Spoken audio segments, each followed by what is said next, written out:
January 20th, 2024. Welcome to the Technologist Forum. This is where we talk about news, updates, and discussions around the latest trends in consumer and enterprise technology. I'm James Hicks. Listen, let's go and get into it, y'all. Ladies and gentlemen, this guy right here is Lloyd, not George. Y'all know him. Y'all know what's up with you, Lloyd? What's up with you, brother? What's up, James? Man, you got the coolest. Thanks for having me. And come on, I told you, brother. You got the keys to the front door anytime you want to come through. Keys to the front. Not everybody gets those keys. Yeah, Okay. I appreciate it. I was watching the episode you released last week, and I was like, man, I need to be on here. I need to debate about what they're debating about right now. So I figured I'd come this week. So appreciate you inviting me. Definitely, brother. Definitely. Tell you what, folks have seen you before. You've been, like I say, on a few of my streams in the past. But if you don't mind, just that 35,000 foot level of who is Lloyd, not George, if you don't mind, brother. Yeah, for sure. So I'm a content creator, a podcaster, a YouTuber. Since 2018, I've been encouraging people to start their podcast and monetize their podcast. I create tips on TikTok and YouTube on how creators can monetize what they do. Just that simple, right? Just that simple. This Keep it simple. Now I gotta say, now that I'm looking at your glasses a little closely. I saw them earlier. You want to go with the now glasses? that I'm Come like, on. I'm zoomed in. I'm like, man, I need a pair of those, man. Now that you have them, do you feel like they're like it was worth it? Like, how do you use them? So these are the Ray-Ban Metas. I had the original ones as well. The Ray-Ban, what did they call them? They weren't called Metas. They were just called Stories. The Ray-Ban Stories, because they were part of Facebook. The first iteration was okay. This iteration actually meets all the needs, meaning that I can live stream from these. Not just photos, not just videos, but I was walking around CES, and this was my secondary video camera for that entire week. They have this. They are the Ray-Ban frames, the Ray-Ban style, the Wayfarer. So I love that just from that classic perspective. Yeah. I got the matte blacks, so they're not. This is where it's at, brother. Go ahead and get you. I don't have an affiliate link or anything for Ray-Ban, but I suggest you go out and get the. Okay, we're gonna pull up a screen right now. This is how we gonna start. You are gonna ask me about these. And while you do that, I feel like if you wear glasses, you have a different appreciation for the Ray-Bans, and even I know we'll talk about this later, the Apple VR set. Like, there's one particular thing that they do that I love, and only a small group of people are going to appreciate it. If you wear glasses like myself, often when you get like VR sets or headsets, they don't include your prescription, so it's hard for you to even be able to use them because you can't see. And so with these, they have a feature where, in addition to all like the VR features and everything that's included, you can actually get your prescription added in the actual glass as well, so that these can be your glasses, which is just dope. That's cool, right? That's thinking outside the box right there, right? Because again, being able to have them, and the suggestion is, don't you pop the frames out or pop the lens out. Definitely go to a lens crafters or go to someone else. Don't just get your eye checked and then have your lenses delivered to you. But having that functionality and that capability of having your own prescription lenses, I am still going to do that in mine because I'm farsighted. So wearing these at night. So I got the ones that aren't dark, right? They don't transition. They don't go all the way down to dark glasses. I wanted the clear ones. So my man Victor here, I know he just ordered some. And he's saying my lenses seem too dark, not like yours. So I wonder if you got the transitions, man, because I know he just ordered some as well. But yeah, these are the truth. I got the. What's up, Victor? I got the. There it is, right there. No, not the. Which ones did I get, man? I can't recall. I can tell you if I look. So you can actually get the tint on the glasses different? Yes, sir. Yes, sir. By default, you can get the different color for the frame, and then for the either tint, the transition, or the clear ones. So these are the ones I got. Yeah, with the clear with the blue light. Gosh, this is crazy. I wonder if my insurance would pay for this. Yes. That's crazy. Yes. HSA, man, listen, all they can do is tell you no. Wouldn't that be dope? Because you're going to use them for content creation. You're going to be doing them for all the things that you do, but drop your frames in them, and these are your regular glasses. Yep. Man. Yeah, that's a game changer, man. That's We can go and crazy. buy them right now if you want to. I'm quick to help other folks spend their money. Right, I'm all about Right. keeping the economy going, man. So let me Go know if ahead and you, put your credit card on there, and I'll pay you back in a few years. man, put it do a what is it the affirm or do the hey Yeah, but don't 12 okay months. don't sleep on the affirm because that's literally how I did a lot of Uh, Christmas gifts.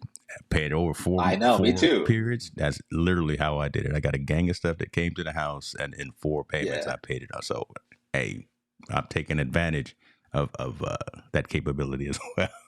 Yo, that's how last year a lot of business owners that would be telling me like, "Yo, we'll pay for you to go to this conference or whatever, and we'll sponsor you for like your flight and your hotel." Mm-hmm. The problem is you have to pay, you have to book your own flight, you have to book your own hotel, and then you get Mm-hmm. reimbursed. So that's what I was doing last year too. I was like, yo, I was just going to Expedia, use a firm to pay your stuff, book it, and then when you get the reimbursement, you pay it off. But yeah, a firm, it's coming in clutch.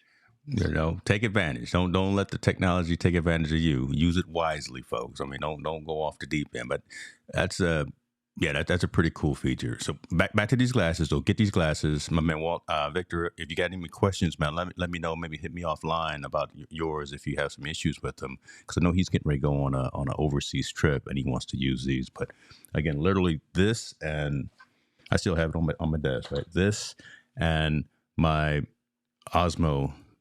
Pocket Osmo 2. Those were my two cameras at the last conference I went to. Specifically, Yeah. consciously gearing down and not taking the big mirrorless, not taking the big lenses, not taking the big tripod, but just walking around and being free to capture content quickly, distribute content quickly, and not be weighing down by a whole bunch of gear. So, yeah, this is the So like, wave of the future, brother. if you're not at CES, like, Yeah. in what ways, like, do you use your glasses right now? Like, what do you like record right now in your glasses? So literally right now, I'm getting messages in my ears because it's tied into my phone, Bluetooth to my phone. So every time I get Mhm. an iMessage on my phone, I can hear it through my ears as well. So in Yo, case that's my wife or my daughter says they crazy. want to, I don't know, go to Dutch Brothers and get me a coffee or something, I can hear that. And I don't, that kind of thing. So that's right there is huge. Yeah, My Apple Music, I can hear all my music right through my ears as well. So Apple Music or Spotify. I'm not sure if Pandora, but again, all those streaming services, any of the notifications that you get on your phone, you can hmm get through these glasses as well. So very, very cool from that perspective. And then just walk around, boom, just taking photos and taking video, just some of that Yo, random creativity thing. Instead of always creating yeah, content for content's sake, I'm yep, walking around doing more, taking photos of landscapes, taking photos of scenery and things like that, kind of getting back into that mode as well. And these have helped yeah. me to do some of that.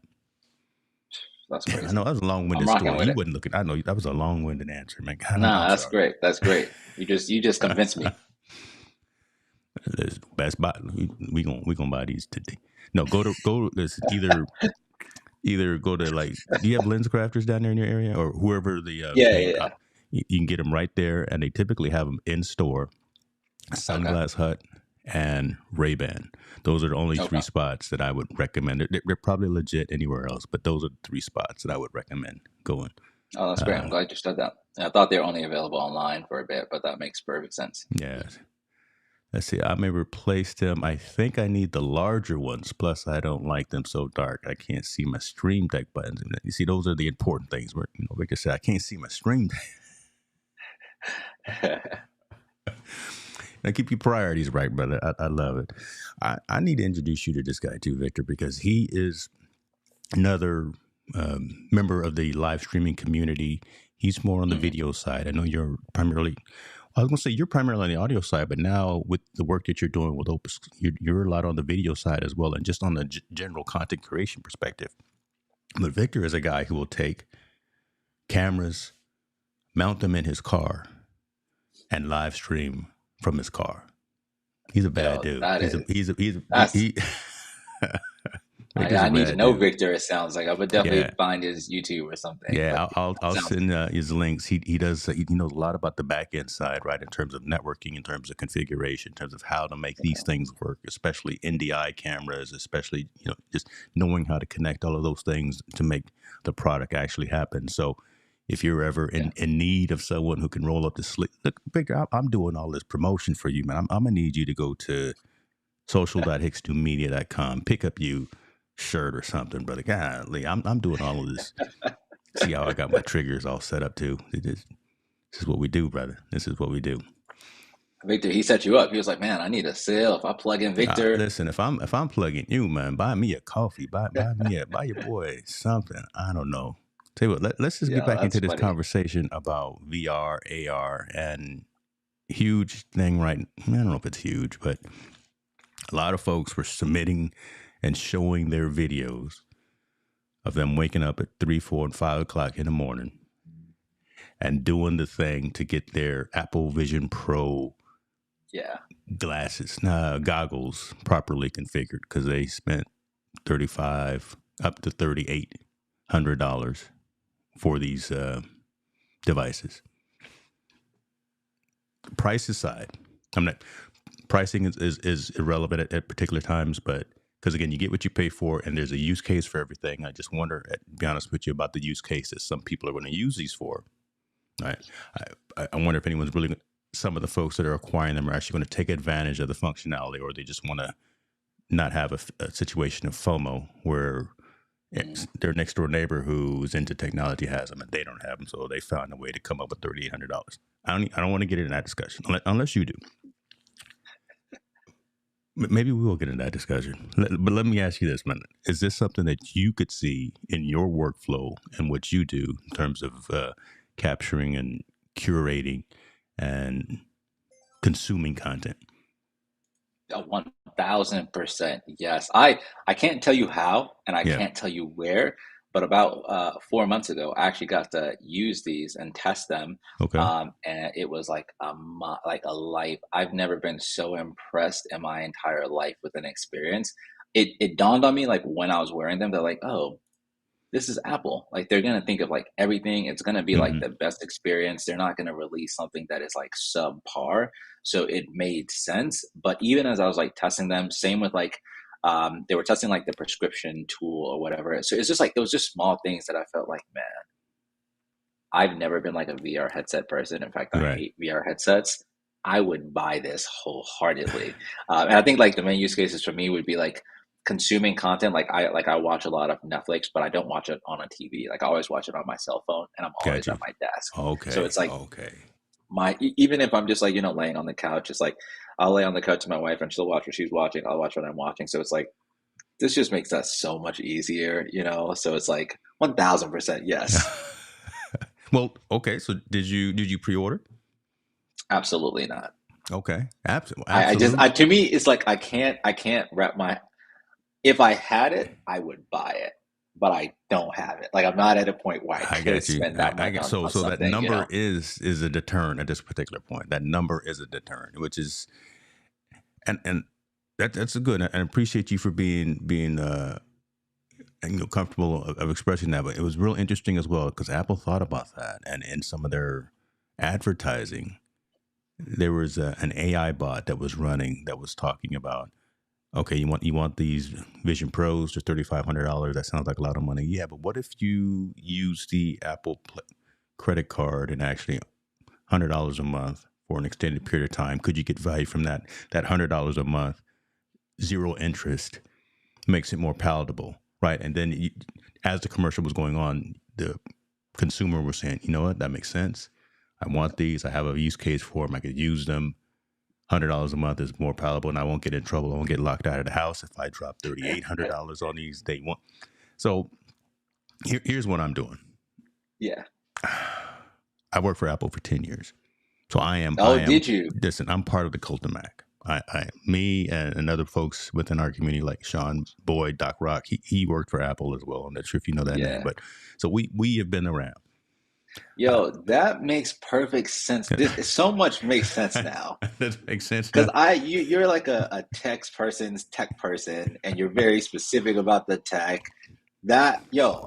I'm shocked I did not know that, but that's good to know. Now the lights come on, right? Now you know why I got iPhones mounted on the wall, while I got my plaques over here, while I got Steve Jobs' quote up here, "Put a dent in the universe." All that being said, I'm still not a VR person. I recently actually just gave my Oculuses, plural thing. I gave my Oculus headset to my daughter because it was just sitting here. My use for them was, again, doing the same thing that you were doing, the immersive world. I had it on my virtual desktop. I was watching Netflix. I was watching YouTube. So I had the whole thing going while I was wearing them. But outside of that, I didn't see where I could use them long term. However, I think the technology has gotten to a better place. I think that the technology has gotten more to where you don't feel like you're going to have a stroke or get dizzy by wearing them. Yeah. There's going to be another iteration. So these Vision Pros, first iteration, $35, $36, $37, $3,800, depending on the size of the memory capacity you get. There's going to be another one. Who knows what it's going to be called? Just Apple Vision Plus, whatever. That one, I think it's going to be the one that I need. These Vision Pros. Why? Yeah, why do you think that? That's just smart business. That's just what Apple does. It's the iPhone SE. It's the iPhone Max versus the Pro. There's going to be a consumer edition versus a Pro edition. Right? Yeah, but I'm saying why do you think that you would need the less Pro version, given that you do a lot of Pro work? But not in this space. And I don't initially, right now, January 20th, I don't see this as being a pivot in my path that I would go into of creating content specifically for this genre, this niche, this mechanism. I know on our phones right now, we can actually take photo, we can take video, push a button and make it specifically for the spatial consumer, the folks that have these. But just right now today, I can't see where my content, which is more this right here, one-on-one conversation, telling stories, finding value from that perspective. I just don't see where the content that I create in my use case is such that it goes into the VR world. That could change. Yeah, could change, but do you feel like 3 months? And I feel like right now, so for me, I think the 3 big use cases for this would be something like, hey, you work at a desk. Like I'm at my desk constantly, and I have like several monitors. So it's like, I can effectively immerse myself in like my workload and have all these monitors and be listening to music and watch Netflix all at the same time, no issue. And then I think the second use case is like, I also want to be able to game, right? Like I'm not a gamer personally, but I'd imagine if you're getting this, you're probably someone that's in the gaming world as well. And then I think the third would be like solely for entertainment. Like I don't have a television. So if I want to watch the game or if I want to watch Netflix, then I might use this. If there was a version that came out that wasn't Pro, that was a little less, I'd imagine that the like core uses for it might be like maybe light gaming, maybe like music. You've got reactions on your Mac there. Yeah, I just realized that. I was like, man, what's going on? But I'd imagine that the light version, like, I can't think of like what would have enough value in the light version that I'd even be worth, even if it was like a third of the cost, like even if it was like $1,000. Like I can't imagine what they would. That's an interesting perspective. That's valuable. Okay, that's an interesting perspective. Now, I don't believe that it would be so scaled down that it would be a negative experience, but that's an interesting point. So maybe listen, I don't claim to know everything. I just know folks on the internet who do, like you. So that's why we're here having these conversations. But I'm still going to wait because I think I'll say this then. I'll wait because I want to see the comparison and then find out what the use case for me is at that particular point. This isn't something that I felt that I needed to get up at 3, 4, 5 o'clock in the morning and go through the pre-order perspective. I'll say that. I will, however, I think it's on the 2nd of February when they're physically in the stores or when they actually get into the stores, I will go check it out. I mean, that's just how I did when I upgraded from the regular Apple Watch to the Ultra. I had to see and feel and touch how much bigger that the Ultra was as compared to the one that I was already using. So I will go do that. And but that's an interesting thought pattern and perspective right there. But I said the same thing too when the AirPods Max came out, and I was like, man, who is gonna spend that much money on some AirPods? That's like the dumbest thing I've ever heard. Well, you And want then to I say, oh, you used can stay them, on your head, and right? I was like, this makes a big difference, well, I'm actually. about to say, where mine at? Let me go get mine too. Hey, I thought for a long time I was saying the same thing. Man, the number had me, but Yeah. then what got me? I took a flight. Me and my wife took a flight somewhere, and there were some kids that would make it. My little AirPod Pros weren't doing it, and the noise canceling isolation wasn't doing it. I said, listen, I tell you what, I'm gonna get these Maxes, these big earmuffs, and ever since then, I justified the price. But I hear you on that too. I hear Yo, that. a lot of people I think make these types of decisions on flights because my experience was similar. I was sitting next to a guy and I was like, man, are those like worth it? Do you like those? And he was like, these are good because my battery doesn't die if I'm doing like a 3-leg flight. I could go through the whole flight, no issues whatsoever. And I was like, dang, that's kind of cool. There you go. And again, price can be relative. Yeah. You, especially from a business perspective, we can say it's just going to take me one additional contract and one additional gig and one additional opportunity to work with a brand or a company to help fund this, right? And then at the end of the day, it's helping me with my business, it's helping me with my creativity. So there's ways of justifying it to ourselves as long as that makes sense. So you can do your next. Was it Creator Corner with Opus Clip? Talk us a little bit. Come on, man. Let me pivot and deviate on that because I just saw the latest one that you did. I mean, something like that, right? I mean, that came around the corner and which was a great experience for you. So talk to us a bit about funding opportunities because again, if you want to buy these $3,800 headsets, how do you go out and get those opportunities with brands, especially brands that you're working with? Yeah. And like the one that I see you now really actively doing. How did that come about? I know you're part of it. I kind of know some of the story, but again, I don't want that for the audience. I want to hear your side of it. Yeah, I think there's two things to think about. I didn't even think about that until you just said that. But most of how I try and do things in my personal life, I try and have a lot of these things financed by another corporation or entity. So what I would normally say, for example, I was going to Utah to speak at a conference, and instead of me paying for that flight and hotel on my own, I reached out to some of the brands I work with, and I was like, hey, if I wore your hoodie while I was in Utah, like skiing, would you pay me, $400, $300, whatever, like the flight costs? And a few of them said yes. So, like that's an example where like you can have a brand pay you for doing something. And you could also do the same with this purchase too. The number is kind of big, so that does make it a little harder. But if you went to, let's just say like a learning platform like Udemy and you said, hey, I would love to make a video for you where I'm wearing the Apple VR headset and I'm sitting on a bench outside in the park, but I'm learning. Like I'm on your website learning, and that would be the video. Would you pay me $1,000 to create that for you? You get 3 people to do that. Now you can buy this headset without losing any money. So I think that could be there's a few cool creative concepts you can pitch to people to help pay for something like this. What's crazy is that you talk about Udemy, and I was just there last night. I was just there. Yeah. Someone was offering a CapCut course for free, so I bought that because CapCut is the truth, man. I know you use CapCut, bruh. I still have. I'm looking at my desktop. I still have my Final Cut Pro, and I still have my DaVinci Resolve on my machine. And the Final Cut is still the one, right? That's legacy because again, like I said, I'm an old Apple guy. But CapCut is the truth. So simple, so easy to put out quality content in a rapid fashion. It's already configured for the various social platforms, the 9x16, 16x9, and 1x. Right, so I can do all the things that I need to do really quick. And the fact that they iterate so much, and so quickly and high quality, and I'm paying that $8 a month, $7.99 for Pro. It's the truth.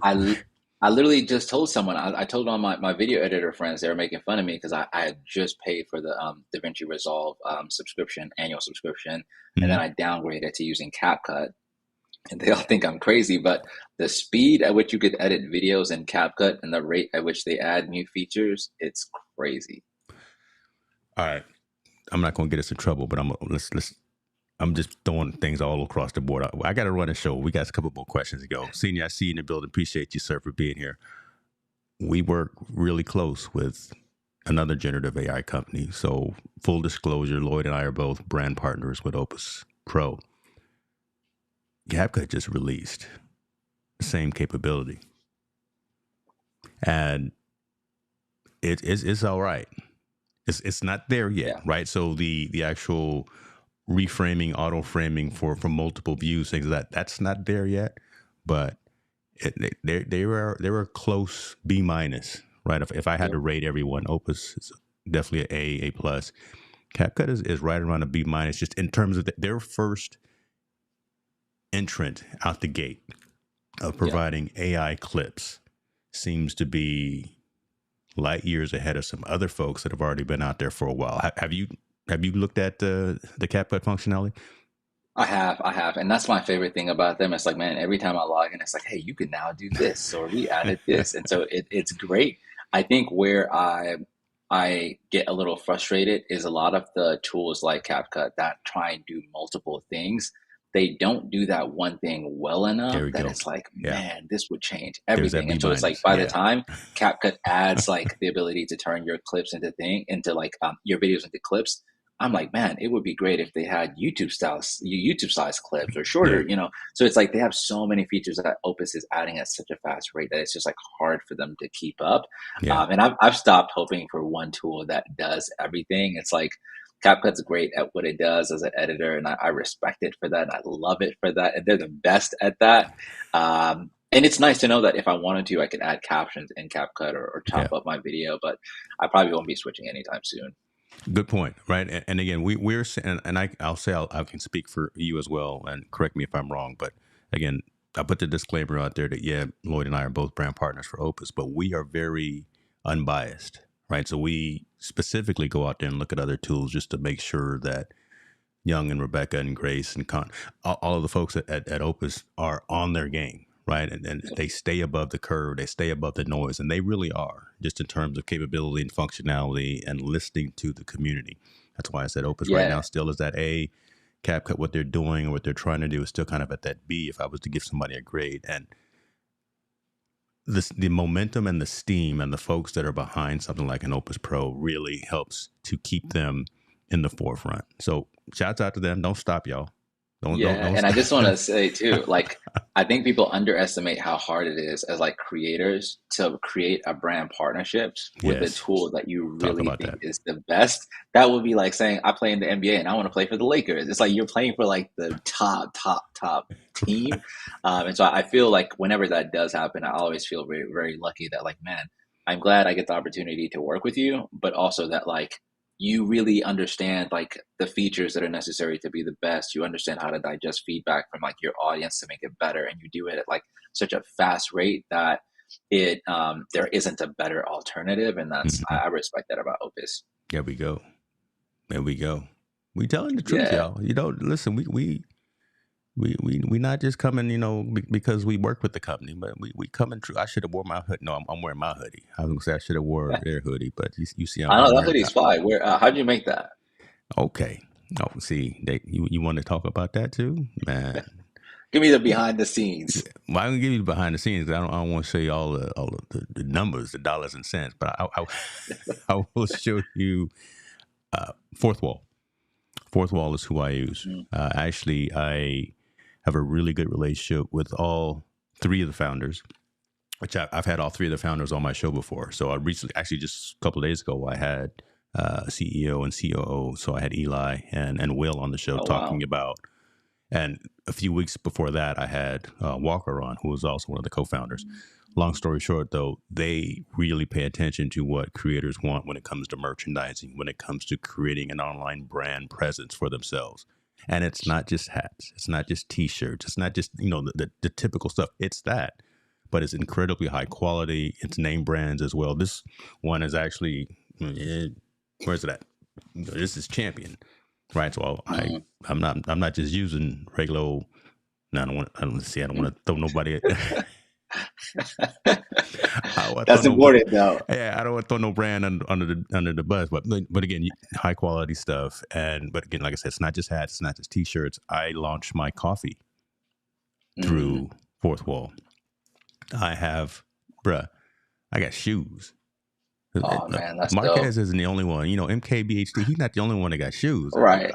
I got my own kicks too. So things like that. Yeah, And that's again, hard. they listen to the community in terms of things that you want to provide. You set your own pricing. You set where your distribution can come from as well. So I have specifically and constantly said I want all of my distributors to come from the U.S. So folks who buy can actually get it quicker as opposed to it coming from overseas. Nothing wrong or nothing against overseas manufacturing or distribution, but when you order something, I'd like you to get it that week instead of waiting 4 weeks, that kind of thing. So again, I'm conscious about those activities and those efforts. But yeah, man, Fourthwall is the truth. I love the high quality and the gear that they provide. So y'all see, I got the link here on the screen. With some discount codes. What am I getting? I'm giving 15%. Man, I might need to lower that. You're a generous person. Something is wrong, man. I done got soft here 2024. I may have to y'all better jump on that. Are you merchandising? Cool. Do you have logo gear kind of thing? No, I don't actually. I have zero merchandise, but it's definitely something I would love to like do this year. Not necessarily to like sell it per se, but just for me to wear it personally, like it's like my personal wardrobe. So I'm gonna definitely try and I think part of the challenge too is my wife and I were gonna be in London starting May for the unforeseeable future. So it's like I'm literally gonna have like a suitcase. So it's like I can't have like a lot of stuff. Even like my tech system, I'm trying to like simplify it to where it's just a laptop, a mic, and a camera. That's it. Man, enjoy that. Capture all the. Have you ever been overseas to London? I have. Okay. So you see, that's why I like you, man, because you already got stamps in a passport. That right there, you down for doing some of that. So that's real cool. Yeah, man. While you were there, just think about this, right? Find a few moments to think about again opening up your shop, because again, I'll end on this piece about Fourthwall. As you saw, I was scrolling through merchandise and things like that, but you can also do your memberships. You can also do your subscriptions, so you can have those super fans, right? Not everyone's going to join a membership from that perspective, but you can have folks that chip in on a monthly or annual basis. You can have kind of that one-off support as well, kind of that typical buy me a coffee or something similar to that integration where, folks just want to hook you up with something. Boom. They can do that here as well. And then I think I've got some integrations to where my social feeds are shown on here as well. The idea, it's a one-stop shop.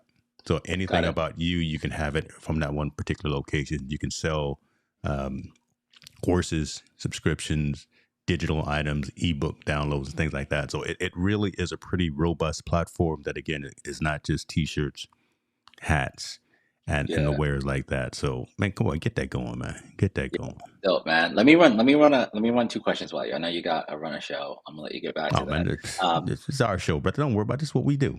I'm crazy. I appreciate it. Sometimes I look at like these tools, right? Like you look at like a Partiful, which is like a link for people to RSVP for stuff, or you might look at like Stan, which is like a link in bio tool, or a Koji, or any of these tools, right?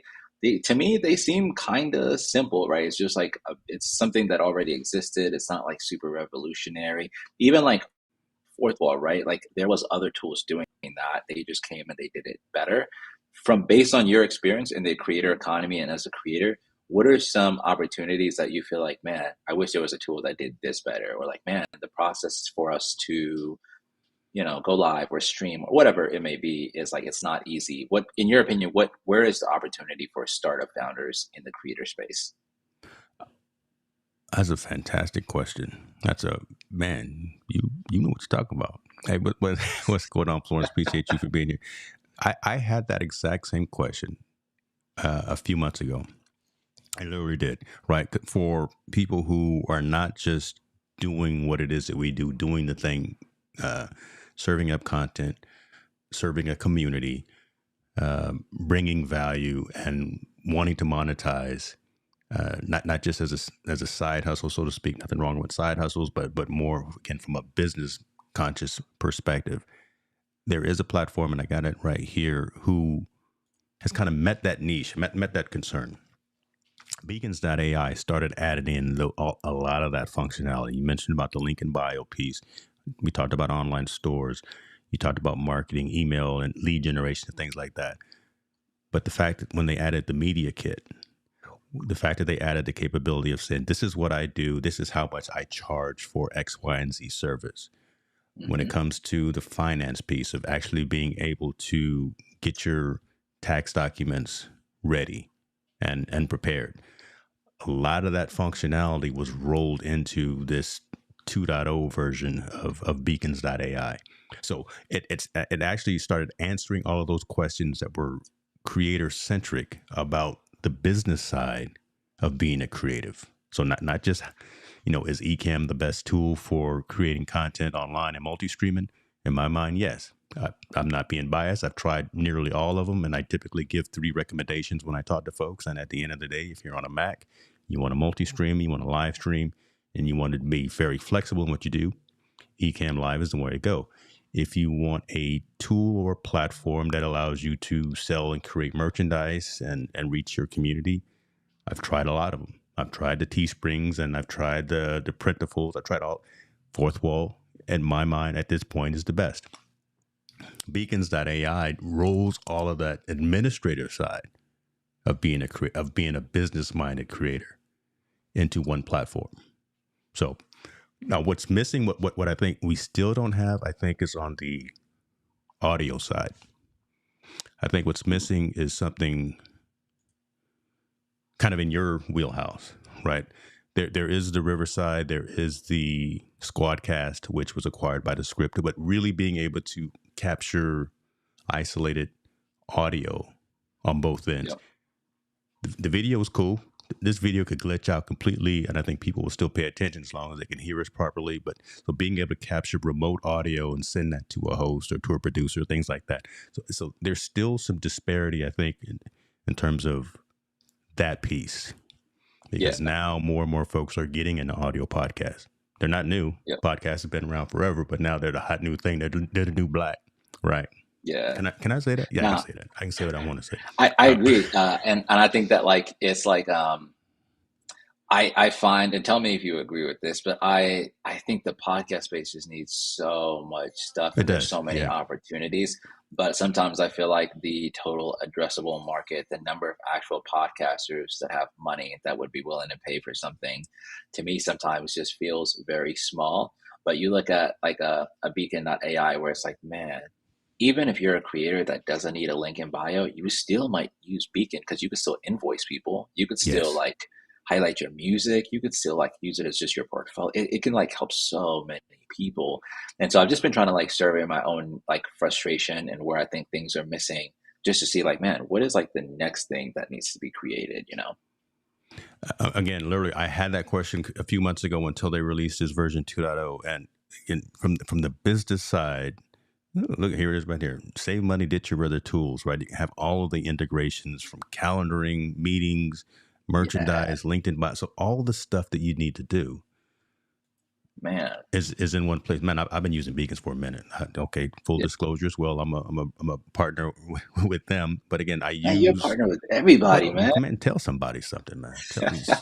Y'all better Google me. You need a course on how to secure brand partnerships. That's what you need. 2020 Q2 2024, ladies and gentlemen. That's coming. Q2. Yeah, we need that. Oh, well, that's coming. Are you? Oh, no, you don't. I was gonna say, you need to be. I know Ecamm. They work with a lot of creators. Let's actually I found out about them, but they need to add you to that roster. I work real closely with Ecamm.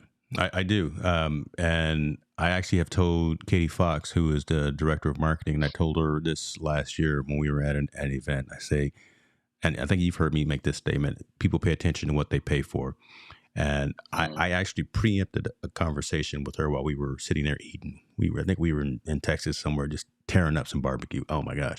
But I said, I'm looking at ways to continue to work with Ecamm, continue to advocate for it.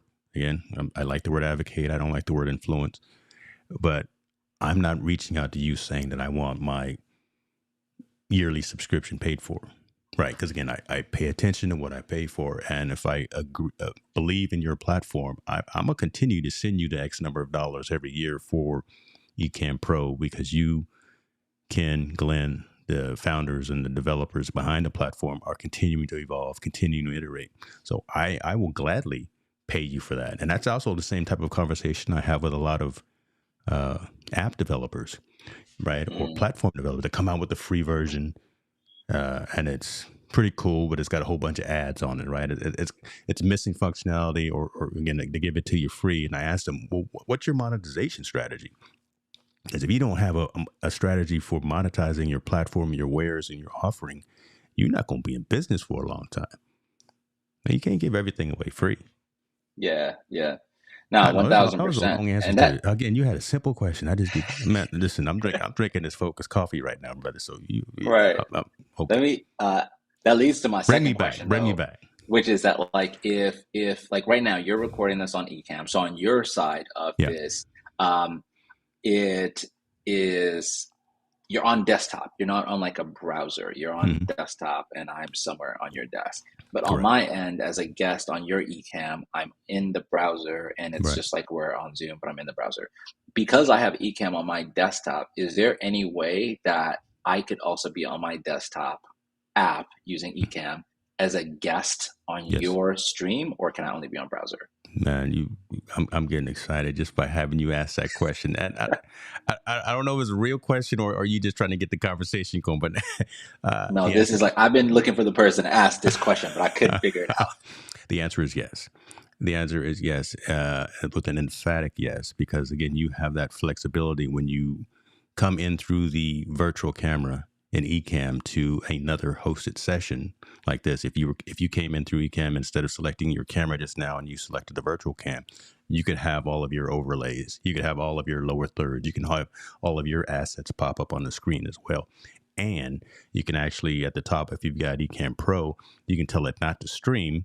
You can tell it just to record. So you could have the isolated audio and video from your camera on your side.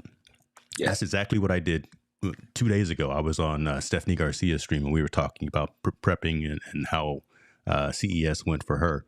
I recorded the entire stream on my side as well. So I had both of my camera angles going. So I had the isolated audio and video from my cameras because I was recording on my Ecamm, and I was able to pull up my lower thirds, and I was able to pull up my desktop and shared windows and things of that. So that is the power and the flexibility of something like an Ecamm. In our Discord with Opus, you've probably seen some folks asking about some other platforms, the Restreams of the world and the StreamYards of the world. They're okay. I've used them all. I use them all. I work with Restream as well. So shouts out to Restream. I'm not going to give them I'm not going to say anything bad about them. But their premise, their conscious premise is to be dead simple for everyone to use. Web-based, Chromium web browser based primarily, so use it with Google Chrome, and it allows anyone and everyone who doesn't know about technology to be able to go live and to share assets. The challenge that I have with that is that I've outgrown some of the look and feel of a StreamYard or a Restream, just because they all look alike. You can tell when someone's coming in through one of those two platforms. The comments look alike. You can't really do, you can, but it's hard to do lower thirds and tickers like I'm doing right now. They don't look like you. They look like StreamYard or Restream. And again, that's okay because you know it's going to work most of the time. But I need something to look like me. And I can do that. I can build that environment with Ecamm. Yeah, and now that you can stream onto like that's exactly my question. We need the how. But now that you can stream on Instagram, is that, I know you normally stream to YouTube, but how are you thinking about that? Who's doing that? Mary Lou, another person that's in the Ecamm community. She has recently started doing that. She has recently started streaming to YouTube and Instagram simultaneously. And as you see, I'm mobile, dude. I can't stay within that same frame. I will try to do that. I think I will do it just because I have a decent audience and decent community over on Instagram as well. And there can be some value by reaching that audience because I have a channel over there. So right when I go live, everyone will get notified. I think there's value in being in the right places at the right time. I'm not trying to be everywhere and not reaching anyone. So again, long answer short, I believe that certain cases, certain scenarios would make sense. Something like this would make sense because I'm starting to pivot more to where I should be talking technology, talking the business of technology, as opposed to some of the other conversations that I've had in years past. So there have been more technologist forum conversations. There's been more conscious conversation. And so there's been more conversations and sessions on my channel about what I'm really passionate about and what I believe the audience also wants to hear. So it would resonate with the same audience that I have on Instagram. Maybe not this weekend. Maybe next week. Maybe I'll do a joint YouTube IG session. Bring Lloyd, not George, on. Now that'd be cool. I think my only frustration why you with all these action items. I'm like, you're not supposed to... Man, more work. You know what I'm saying? Now, I think my only frustration with it though is like if we were to go live right now on Instagram in addition to YouTube, even though like I'm on this live with you, it wouldn't notify like my audience. It would only show your stream being broadcast to your Instagram. That is true. But if we were to go live natively in the app, it's like my people would see your content, your people would see me, and it's like, you know. But you know, you got to take it one step at a time. It is like this cool that you can even stream to Instagram. Yeah, so. Right. You think about it, right? It's really cool that we can still go global from our home office and reach an audience who we probably haven't physically met or physically had interactions with, and tell our stories, tell their stories, that kind of thing. So as long as this technology continues to iterate, continue to get better, our role, our job, I think, is to harness that and literally find ways to leverage it, push it to its ends, not try to break it, but again, find ways of leveraging that technology and reaching our audience and things of that nature. Florence, I'm gonna do it. I'm gonna show the how. I think I'm gonna record that instead of doing it live because I want it to be right. So maybe I'll definitely do that. So I put a star behind that comment, my friend. I'm not ignoring you on that. Yeah, and I've been thinking too that just like I think the effect that this has is a game changer, not just for like virtual recording, but I mean, I record in a studio, for example, and so like my guest is with me in person, and the studio that I use has a Ecamm. So if I wanted to, I could like be interviewing the guests live in person, have it streaming live to Instagram through the Ecamm or whatever other tool, and literally be asking questions coming in from Instagram or wherever live in real time with the guests. And so I just think it adds like a more interesting component of like engaging with your audience while interviewing somebody. You're not going to talk about your studio and just blow past it, okay? Because I've hit you up in late night DMs and told you, boy, you're doing some things. You very conscious about the end product of the content that you push out, which is a good thing, right? Because I think only folks that are in the business, only folks that are that do the thing as well would really see and appreciate the nuance of what you do in terms of how that output looks.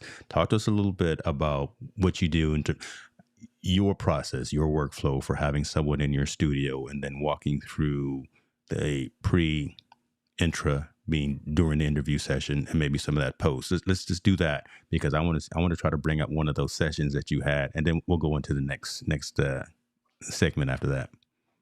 Cool. Now, see, that you sounds weren't good. ready. See, I put you on the spot, but this ain't the one that I told you I was going to put you on the spot. So go ahead. Yeah. All right. I'm waiting on that one. So I've been obviously in LA. I've been recording at a studio here. It took me I tested probably like 13 or 14 different studios just to find like the right studio. And I think it's very hard to find a studio that's like video first. A lot of the podcast studios in LA period are audio first. So the room is like soundproofed, this carpet, it sounds good. But a lot of people, especially in the podcast space, they don't understand video, like lighting, being positioned in the right place, camera angles, So it's been an interesting challenge just to find the right studio for me. And now that I've found it, I kind of know my style. I kind of know what I'm trying to like accomplish. It's just a matter of like duplicating that and making sure the quality is always at that level. Actually, I'd say probably like 20% of the episodes I record don't go out just because they look like crap. And even if you're in like a fancy studio, there's lots of times where you record something and it just doesn't look good. It literally doesn't look good. And we just dispose of those. But yeah, I'm trying to get better at it. Bruh, everything is consistent. Everything is the highest quality. And I was trying to find the one where literally you had, I think it was before you were doing this tri screen effect, which is really dope. I like this right here. But you had done a split screen and those microphones lined up perfectly. And I know you did that consciously. I know you did that because you wanted the aesthetic and the look for the consumer to be a certain way. That attention to detail, I think, is what I know. I don't want to say I think, but that attention to detail is what brings us above the noise. Because there's a lot of folks out here. Thank you for content. recognizing that, man. It's only like, nobody ever recognizes that. Again, if I can find it, man. But you've been putting out so much content. I got to scroll back years here. I won't put all your business out here. I got your IG on live. I don't want to put all. Hopefully you don't mind. But again, those kinds of things. Let me say that so it resonates with folks. Pay attention to detail, folks, because there are folks, especially brands and folks that you're looking to build relationships with. They are looking at those details and they see that nuance. They see that if you take that time to, again, rise above everything that else is out there, because anybody with a phone is a creator now, right? And rightfully so, it's fine. But if you want to capture that attention in that 1 to 3 seconds, if you want to build influence, if you want to build advocacy, if you want to do, hold on, look at my people out there. Shouts out to you and Walt. Okay, Walt, right? Yeah, shout out Walter. If you want to do that, you really have to be attentive to the content that you put out. Don't just put content out just to put content out. I say that because I like what you said, that a good percentage of what you actually have created doesn't make the shelf, right? It's in the archives, doesn't actually make the shelf. So that's a cool thing, man. I will put links to Lloyd stuff, so y'all make sure you follow him, follow his creator podcast, follow all the things that he does, man. It's just off the hook. Florence is saying that is where I'm growing. Started without any visual creative knowledge. No, Flo, she doing it too. So Florence is actually doing the thing as well. So she's out there helping and coaching and having conversations about folks, again, getting out of their own way, about being productive, taking advantage of the time that they have, not wasting time and doing those kinds of things. So she is really helping folks to see not just only the creative side, but also, again, the mental aspect is what I call it, right? Just being able to understand limitations and understand their capabilities, right? Don't shout out to you, settle. Florence. Don't settle for what you don't know. Go out there and figure it out. Go out there and learn it. Go out there and do it. And Florence has definitely done that in terms of upgrading her skills, upgrading her infrastructure, and things like that over the last year. So we out here doing it. Mm-hmm. We out here Let's doing go. it. All right. 2 more things I want to talk to you about. Then I'll let you go. But there's some games on today, and I got to watch these games too, brother. Divisional playoffs. Yeah. You use Twitter? I will always call it Twitter. I will never call it X. So. Yeah, I can tell you're very you'll never accept change. I'm an OG kind of guy.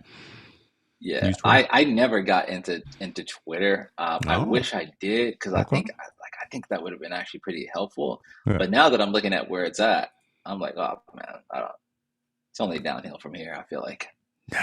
That's an interesting perspective, right? And yeah, listen, Elon is one of those insane geniuses.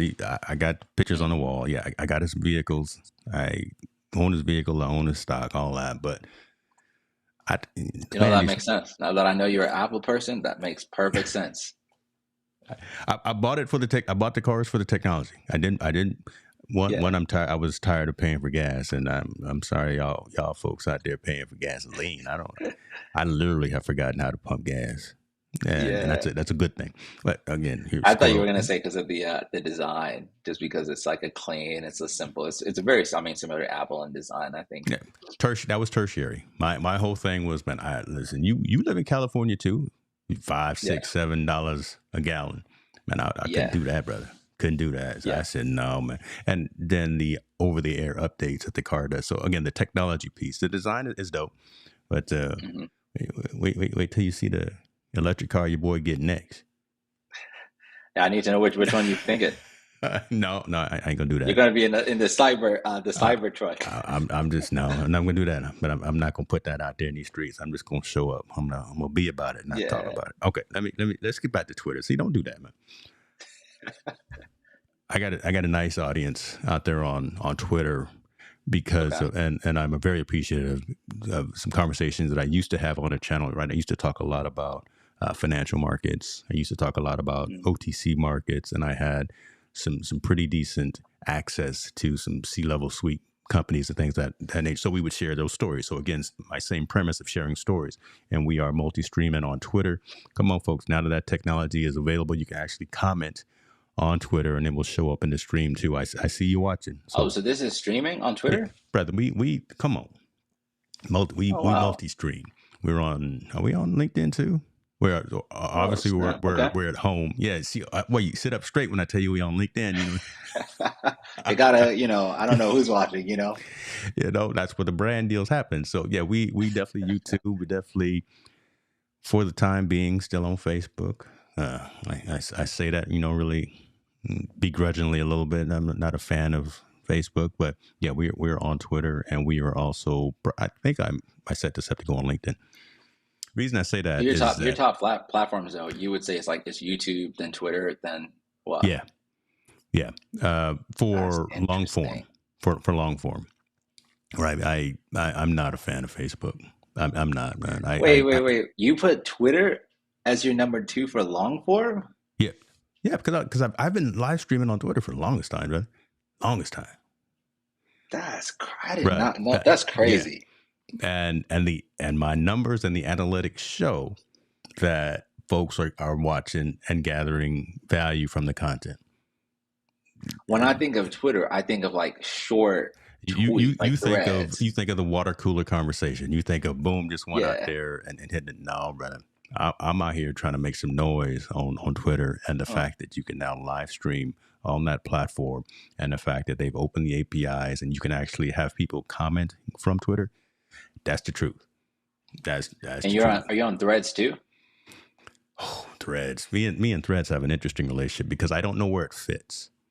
Right. I don't know. I understand Instagram. I understand the photos and the video piece, but I don't know where Threads fits into my workflow. It's kind of like Spill, right? I don't know where Spill fits into my workflow. And yeah. I'm on it, but I don't push much content out there. I actually see a lot of engagement on Threads, but again, I don't know what makes sense to put out there. Do I put jokes out there? Do I put just clips? Do I put just after I cut this up? Do I put a copy of it out there on Threads as well? Doesn't make dollars. It don't make sense, right? Because I don't see how it's monetizable as of yet. And at the end of the day, right? Yeah, I want to spread messages. I want to have conversations. I want to tell stories. But at the end of the day, we need these invoices to be taken care of. So what about you? We can have this conversation about Twitter as well. But what about you in terms of something like a Threads, something like a Spill, something like Fanbase, right? What's the other one? Clubhouse. All right. So all these other platforms, do you see them still having a place within your workflow? No, not at the moment. I think part of it is I also just don't have enough time to really invest in learning how to really master Threads. And one of my goals this year is I'd say my top platforms right now are YouTube, TikTok, LinkedIn, Instagram. My goal this year is to only focus on one. So if you notice, I'm only posting on YouTube now. I'm not posting as much on Instagram or TikTok. And I think that the amount of time it takes you to understand one platform, what's the algorithm? How does it work? Engaging on comments. It's he refuses to say X. He's gonna keep calling it Twitter. So I can tell you're OG Twitter. We OG Twitter, man. OG. Before that, okay. You mentioned wait, but you don't think X is gonna disappear. You think it's gonna keep growing and be a platform. You don't think it's gonna self-dissolve. No. I think there will.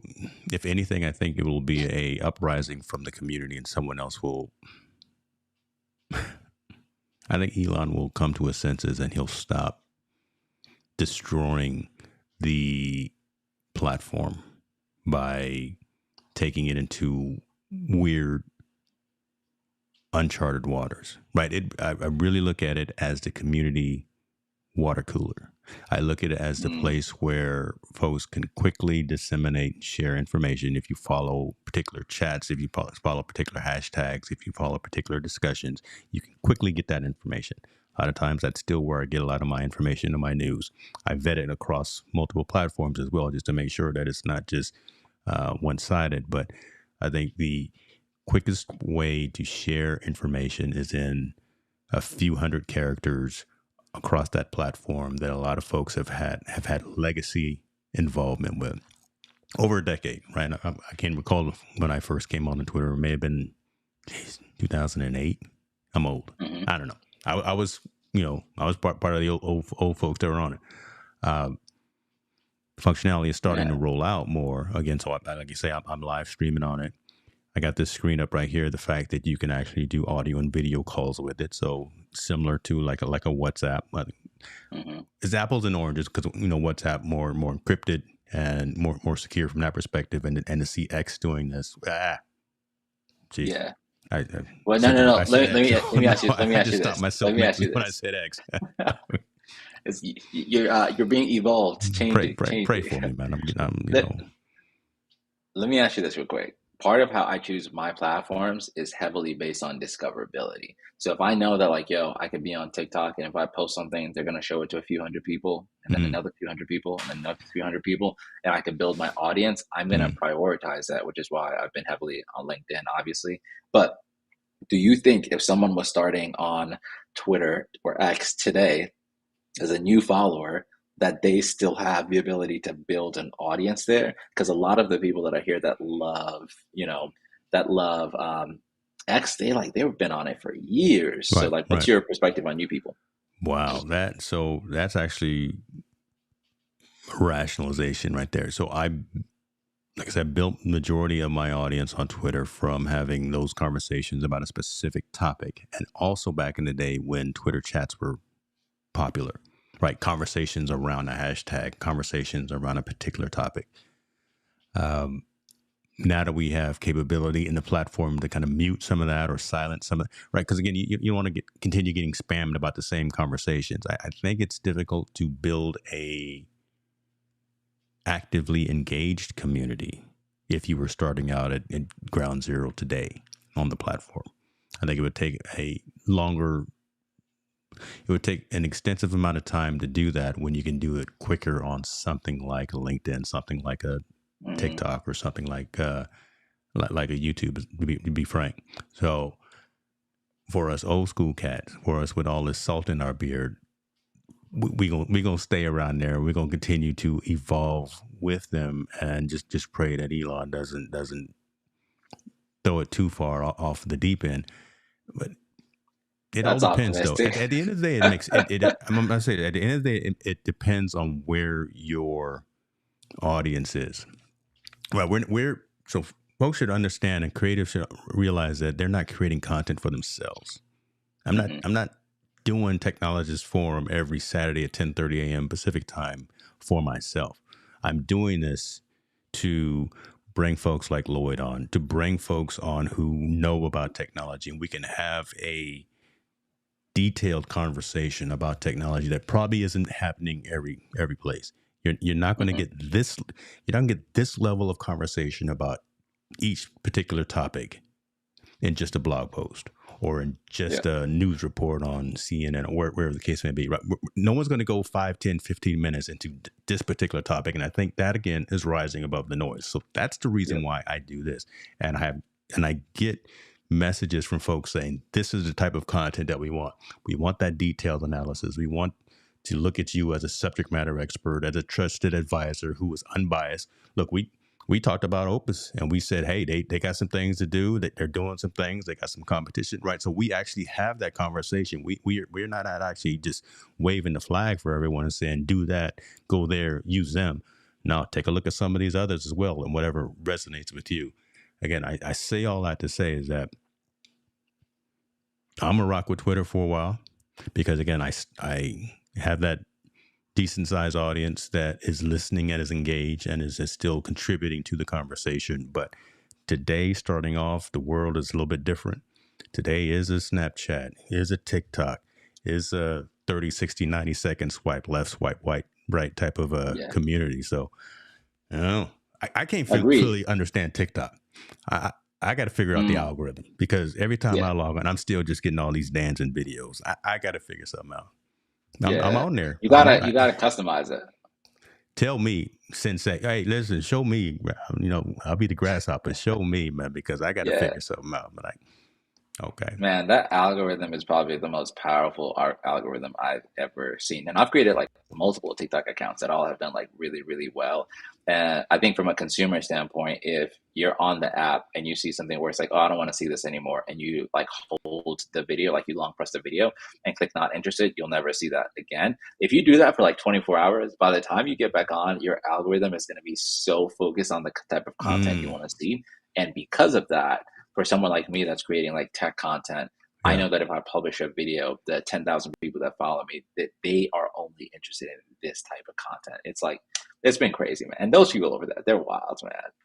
This is perfect, right? Because this is pertinent. I say it's perfect because this is a great segue into the last item that I wanted to talk about, which you didn't know about. And it really is around this video that you put out. Bruh.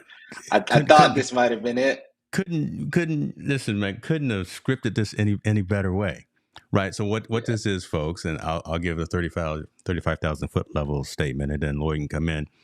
Understanding who you are, understanding who your people are, and does it make sense? I'm gonna put it that way. Does it make sense to niche down? We are all 3-dimensional characters, right? I like technology. I like travel. I like my single malt scotch. I like doing all kinds of things. I like sports. I like having conversation around. Why can't I? I own the channel. Why can't I have a channel that talks about all the different aspects and the things that I like, as opposed to only having one channel that talks about technology, having another channel that talks about social impact of sports, another channel that talks about who's in the playoffs, right? These different kinds of things. Let me get your perspective on this, because you did this video and frame this video right here as well. If I didn't do it properly, if you don't mind. No, that's exactly it. That's perfect. I'm explaining to the guest on the podcast that even though I'm known as like the podcast guy, there's times where I don't feel like making content about podcasting, which is what people know me for, which is what they appreciate me for. And there's times where I just feel like saying, hey, I just want to make a video about the yogurt I'm eating today. I don't want to keep talking about this podcast stuff. It's not working. It doesn't perform well. And I want to switch to something new. And it's obviously from the comments, I guess I'm learning a frustration that a lot of people have, like niching down into something. Niching down into something. What are your I have so many thoughts on this. Come on, man. I'm not gonna hold you long like the pastor say, but come on, let's go.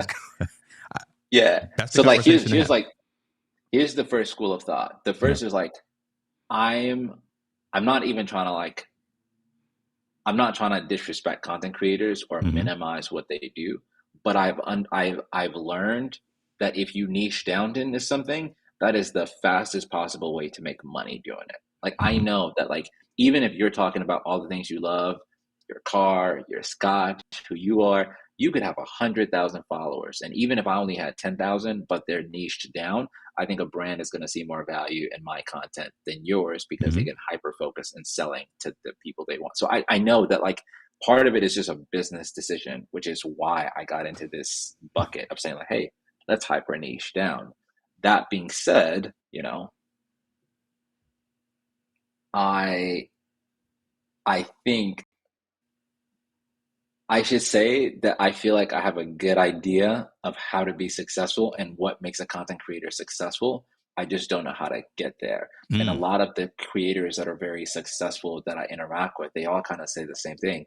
If you could build a highly engaged audience, like super engaged, like commenting on your live on a specific topic, you will be rich. Like that is like the cheat code right there. And so, there's times where like I want to think about what I do as a content creator as kind of like a hobby. Like, man, I would love to just talk about anything or whatever I'm passionate about. I also understand, given where I'm trying to go, which is a full-time creator, these are some of the tough decisions that I have to make. And again, I'm not saying you can't talk about any of those things. I think you can. And I think there's a cool creative way to do it, Even though you're looking to be the full content creator, is the financial piece the end all to be all? So let me rephrase that. I understand finances and money and the deals that's incredibly important, and right, that has to be there, right? Again, you got to get paid your worth, you got to get paid your wares, but is that the ultimate level of success for doing what it is that you do and becoming a full-time content creator? Does everything hinge? Is that the majority of what things hinge on for you?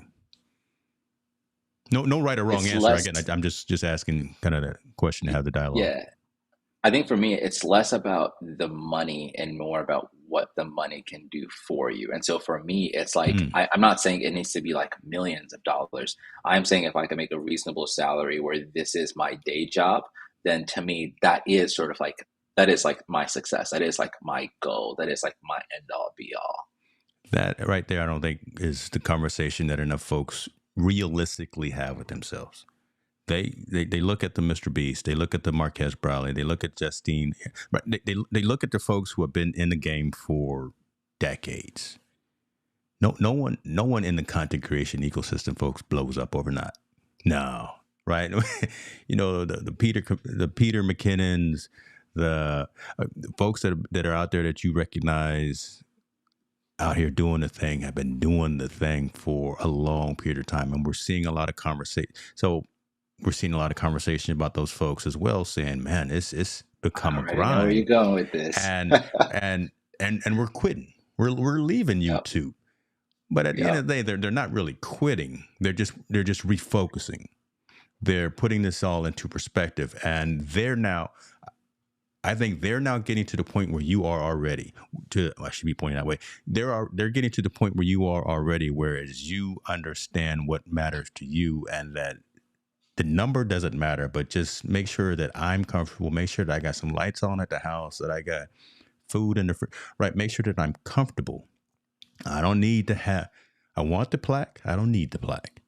I want to have X number of dollars, but I can be fine and I can be content. I can be happy and I can be fulfilled with this number of dollars. I don't need this kind of car. I'm cool with, right? You understand the reality of the grind, because this is a job. You understand the reality of what it takes out of you. And a lot of times it takes away from you being with family. It takes away from you being with friends. You're locked in your studio. You're being creative. You're trying to do the thing, turn these lights on and camera, and you got to be on. I mean, that's hard work, right? Being on for how long we've been on right now. We've been on for 1 hour and 13 minutes, right? And I don't smile that much, but so all of that toll that it takes on the body. But I think you've already come to the realization that you've got perspective and you've got kind of a work-life balance. Let me call it that. You understand a balance in terms of the creative process. Tell me if I'm wrong, man. I'm just making stuff up, though. I'm okay. 1000%. I think that's a fact. And I think that there's been a lot of conversations on TikTok, a few viral videos about creators saying, hey, what's the point of becoming a creator if you're not going to enjoy it? You're just making it your second job. And so I don't think that this is for everybody. I don't think that everyone needs to view it the way I view it. I think for some people, it's you may just like creating YouTube videos. You may just like creating TikTok, and that's okay. And I think for me, I've sort of figured that okay, I'd be okay with this feeling like a job. Actually, this is actually this would be my dream, right? I'm okay looking at it that way. I'm okay making videos about things that I'm not always passionate about. I'd say 50% of the videos I create might be for a brand might hire me and say hey, we need 6 videos about this topic, and I wouldn't normally make a video about that topic on my own, but that's my job. That's how I make money, so I would do it. And so I'm okay with that and understanding that that's what it is. I'd say right now I probably make from my side hustle content 1/3 of my salary from my day job I make from my side hustle. So I know that maybe in like 2 or 3 years, maybe I'll make about what I make from my day job. If I didn't hyper focus on a niche, that wouldn't be possible. That just wouldn't be happening. That's just like a fact, you know. That's the So as much as like conversation. the idea of like people saying that like, hey, you could talk about whatever what you want or you could be passionate about. I think in theory that sounds great, and I think that would be more fun for me as a person. I just think it's not practical in the sense of like getting me to my goals, you know. There you go. There you go, right there. That's the so there's the meaning. There's the message in the there's the moral in the message right there, right? From do you. Right. Do Right, you exactly. do whatever you want to do, and understanding there's pros and cons to every action that we do. Right. If you're trying to get to a specific goal that you've got written on your vision board for the year, hopefully everyone has vision board. Hopefully everyone has written down goals. So those goals actually turn into actions, things that you're actually planning. Okay, I'm deviating again, but action items. Yeah. Make sure you have that stuff written down. Yeah. If you're Oh wait, can I ask you one go ahead, question? brother, because I'll get on the soapbox. Keep going. Go ahead. I think to your point though, like maybe like a year or two ago, I think the big goal was sort of like, man, how can I become as big as Mr. Beast? How can I get like 30 million followers? How can I make maybe like $2 million? Whatever number amount is like a lot of money for you. But I now to your point, like we saw Matt Diavella make the video about saying like, yo, I'm downsizing like my team, right? Like there's been like a lot, you know, Matt Hoppe, like there's been lots of creators that have like are scaling back their content to be a little more sustainable and be a little happier. And so I wonder if maybe like a year from now, that's going to be a big trend that people aren't going to be saying like, man, I can't wait to get 1 million followers. They're going to be like, yo, I can't wait to get 10,000 followers so that I could just make my salary. And I would just want to do this. I still want to see my wife. I still want to, you know, Yes. eventually hang with my kids, like to do it in a sustainable way, you know? That is where if I had the crystal ball, I think that's where we're going. And I use that statement, work-life balance. I learned that. I spent 20 years at Hewlett-Packard, and that was a huge conscious conversation that they had there. And again, you take a couple of dollars home, but you have all of these other things, these other fringe benefits around you. You get to be flexible in terms of where you work. You get to see your family. You get to have personal time. Right? All of those things matter to an individual. I'm happy with what I get to bring home and put into the bank and right and save. But man, if I don't see my kids, and if I'm not at their soccer games, if I'm not out there doing some things with them, I don't feel fulfilled. I'm not happy with myself, with the people around me, and then that leads to all kinds of health issues. So it all makes sense for the individual. And again, I'll get back to the statement of do you do what matters and what resonates with you. Understand, again, there's pros and cons and there's repercussions and ramifications, things of that nature. Lloyd has a number. I have a number. We all have a number, but that number may not be a financial number.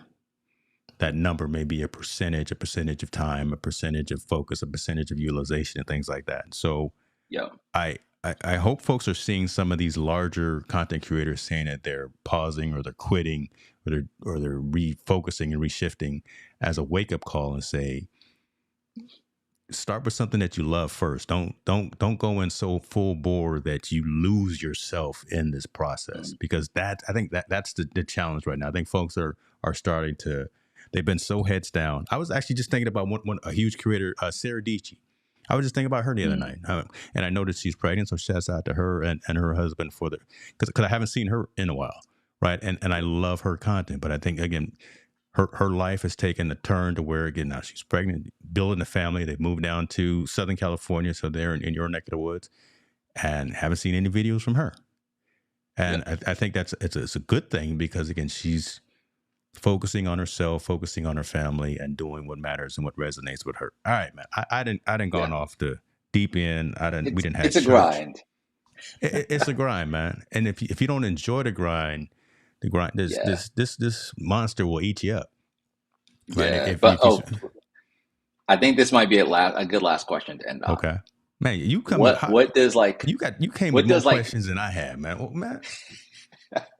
I don't know when the next time I'm gonna see you. I'm gonna change the login link to the studio. You can't know. Yeah, I know. I figured I see James this one time. I'm gonna squeeze everything in.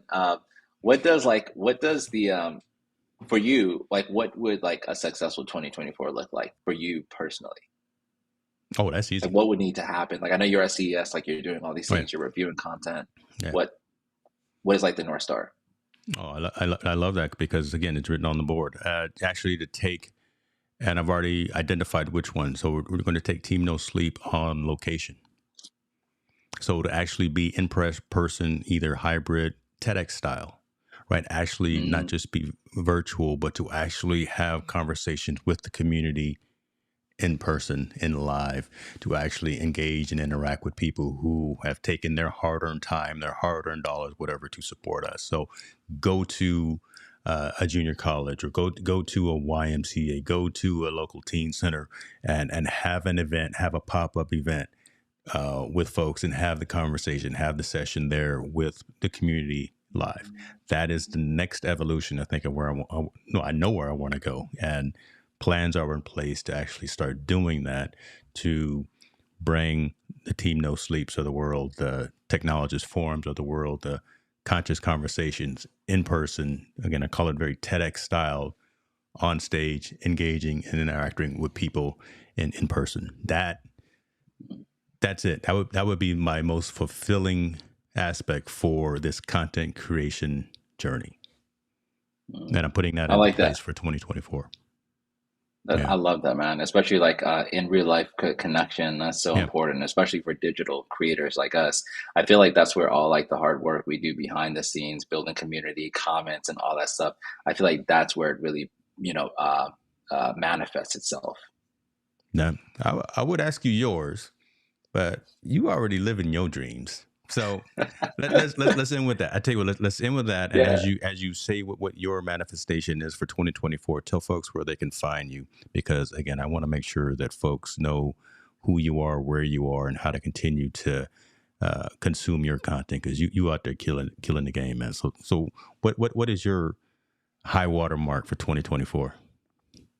Yeah, I think for me, it's like my ultra goal is like finding my super fans. I'm creating content that I think people that I consider my super fans would love and communicate with. I'm responding to comments. I'm, adding them in my newsletter, engaging with them. I'm creating, like you, some in real life events, like meet them. If I end the year and I've met 30 people that I would consider super fans, I would be so happy. My goodness. Also, you can find me on Instagram at, or really anywhere, at Lloyd Not George. That's at Lloyd Not George. I pointed the right way this time. That's Lloyd, y'all. You did. That's Lloyd, not George. I appreciate you having me, man. This was fun. Hey, brother, just like Florence is saying, appreciate you. Awesome conversation and education. This is what we do.